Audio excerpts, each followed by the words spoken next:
Well, now, you hear all these stories about cheap Chinese bikes.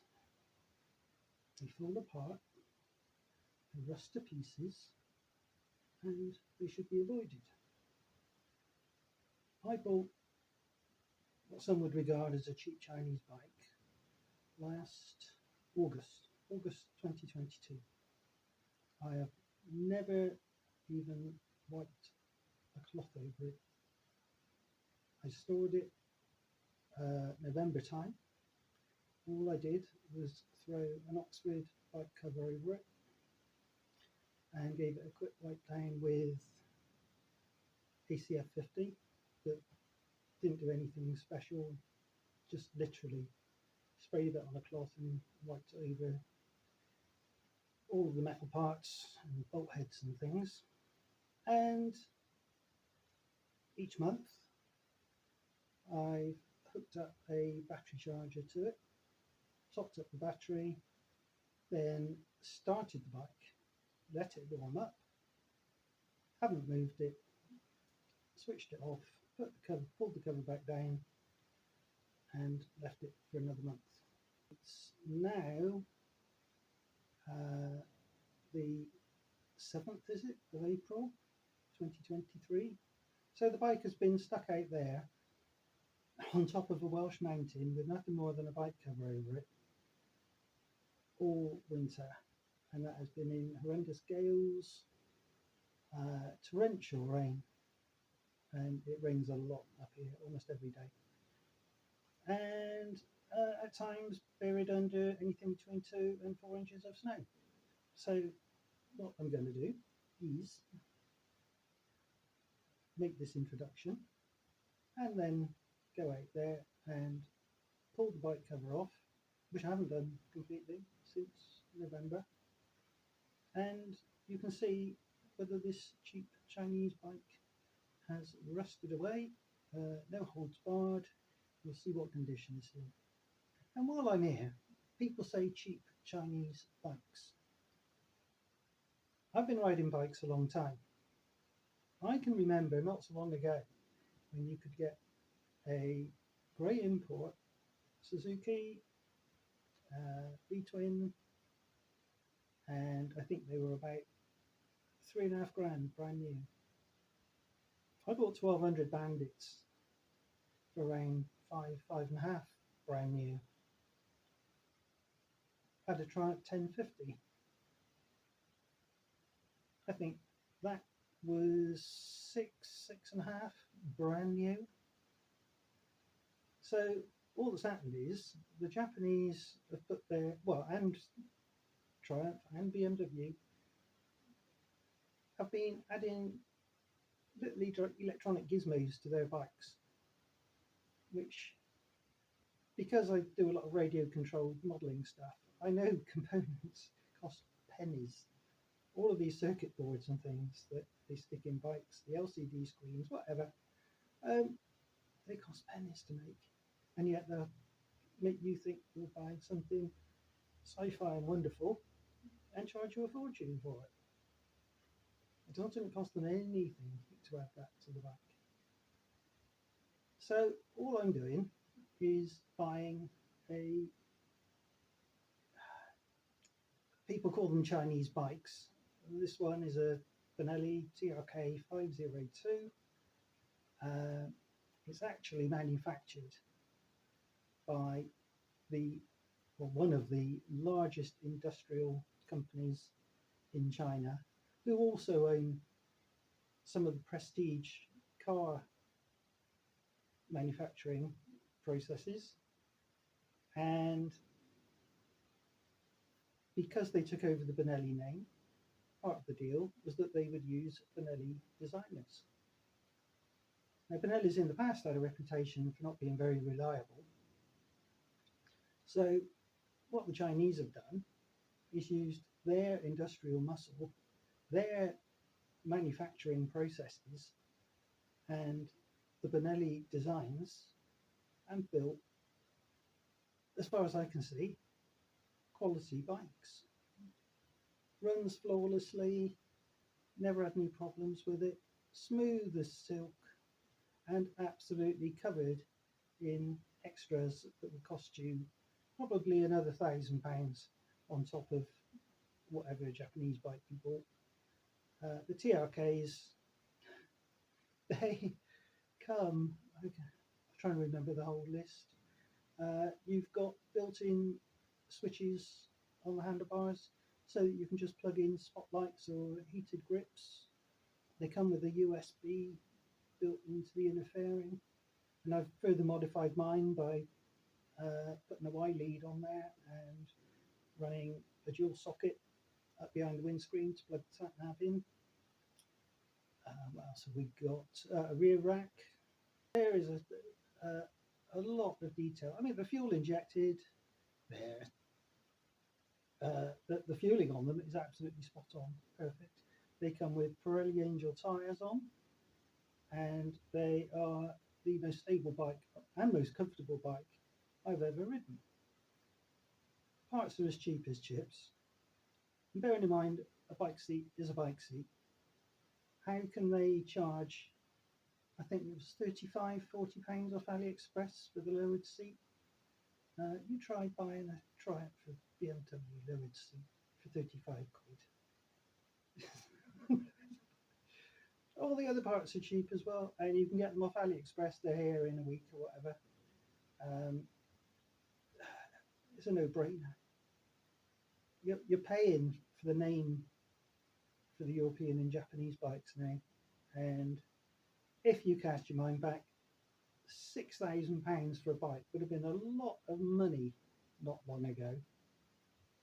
Now people are calling them cheap Chinese bikes, and it makes no sense at all. They're just selling the bikes cheaper than the Japanese, but build quality is no different at all. So just bear that in mind.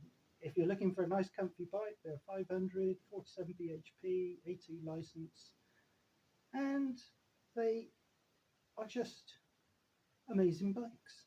You can just take one out for a test drive and see whether you're impressed with it. People go on about the weight. I read somewhere that some guy put his on a weighbridge and it was 208 kilograms. Well, in the brochure it says it's 230 something.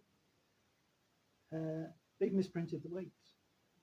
And bearing in mind that these bikes are covered in extras, crash bars, it's all on there. If you took a Japanese bike, I don't know, 500X, and stuck all those extras on it, it would probably weigh about the same. So to say it's underpowered and overweight is complete rubbish. I mean, the thing goes plenty fast enough. I've never been stuck for speed, and most of the places I go entail a motorway journey. Most traffic on a motorway now is only doing 60, 70.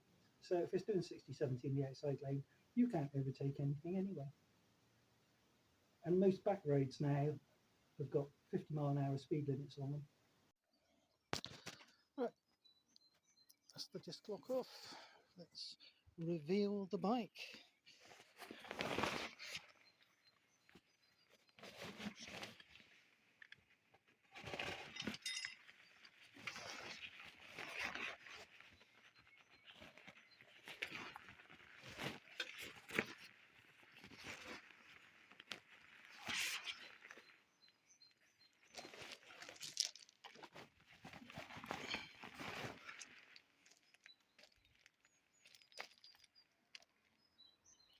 So far so good.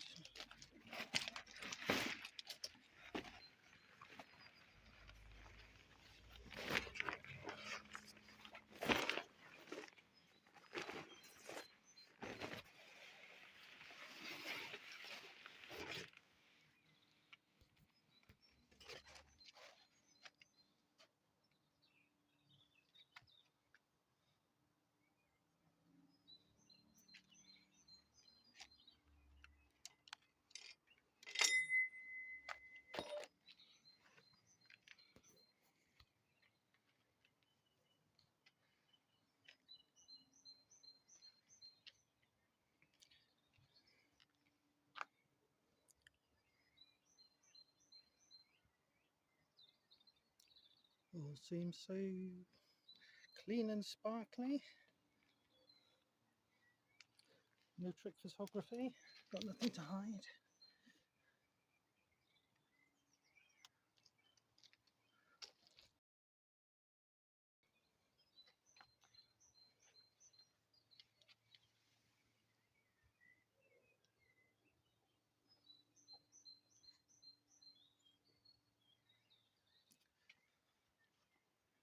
Bearing in mind, this hasn't even had a rag wiped over it since August 2022.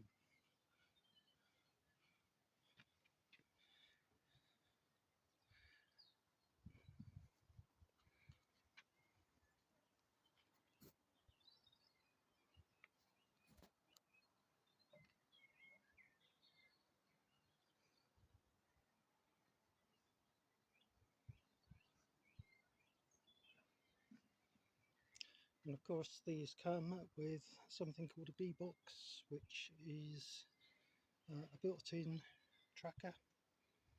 No SIM card required, no fees to pay.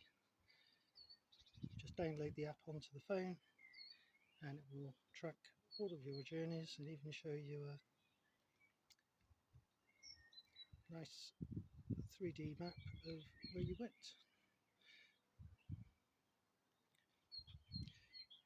20-litre fuel tank. You get 5 litres on reserve, so even when the light comes on, you've still got a good 60-70 miles left on the tank.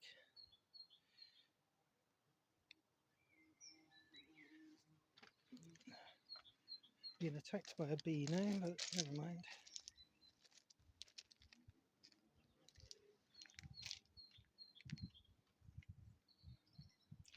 Okay, let's see what happens when I put the key in.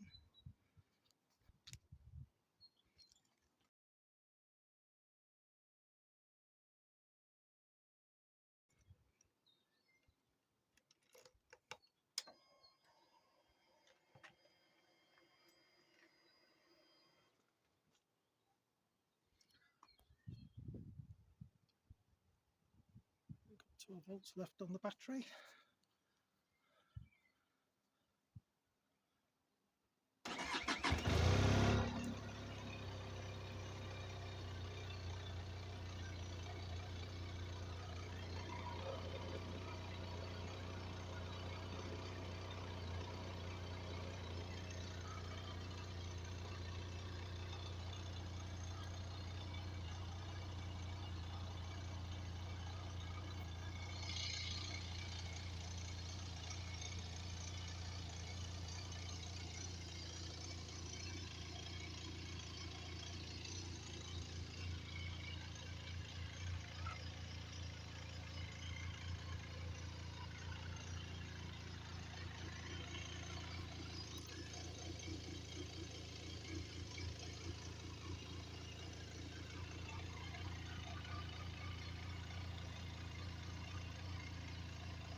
Well, I don't think we can complain too much about that.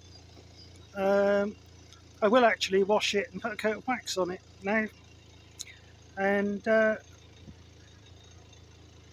should have a nice spring ride out sometime this weekend.